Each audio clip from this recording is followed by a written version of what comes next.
హంద్రినీవా పాపానికి జాప్యానికి మాజీ సీఎం జగనే కారణమన్నారు ఏపీ మంత్రి నిమ్మల రామానాయుడు.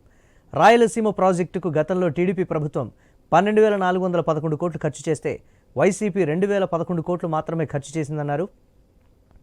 2020 నాటికి హంద్రినీవా పూర్తి చేస్తామని ప్రగల్భాలు పలికిన జగన్ తట్ట మట్టి కూడా తీయలేదని ఎద్దేవా చేశారు. రాష్ట్ర చరిత్రలోనే ఏ ముఖ్యమంత్రి చేయని ద్రోహం జగన్ రాయలసీమకు చేశారని ఆరోపించారు. కర్నూలు జిల్లా పత్తికొండలో ఎమ్మెల్యే కేఈ శ్యాంబాబుతో కలిసి హంద్రినీవా కాలువ ప్రధాన పనులను పరిశీలించారు. నాడు చంద్రబాబు గొల్లపల్లి రిజర్వాయర్కు నీటిని తరలించబట్టే కియా పరిశ్రమ వచ్చిందన్నారు.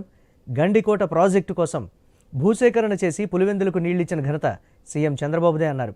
రాయలసీమకు కృష్ణా గోదావరి జలాలు తరలించి రాయలసీమను రతనాలసీమగా మార్చేందుకు సీఎం చంద్రబాబు కృషి చేస్తున్నారన్నారు. గత ప్రభుత్వం చేసిన తప్పులు సరిదిద్ది హంద్రినీవాను పూర్తి స్థాయిలో వినియోగంలోకి తీసుకొస్తామన్నారు.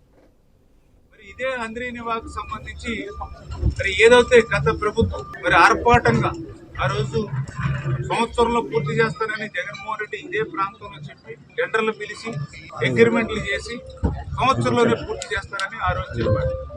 మరి మీరే చూశారు ప్రత్యక్షంగా 5 సంవత్సరాల ఆయన పాలనలో టెండర్లు పిలిచిన మాట వాస్తవమే, అగ్రిమెంట్లు చేయించుకున్న మాట వాస్తవమే. కానీ ఎక్కడైనా సరే ఒక్క రూపాయి పని ఈ హంద్రినీవా మీద మీరు చేయడం చూసారా? ఒక తట్ట మట్టి తీయడం ఎక్కడైనా మీరు చూసారా?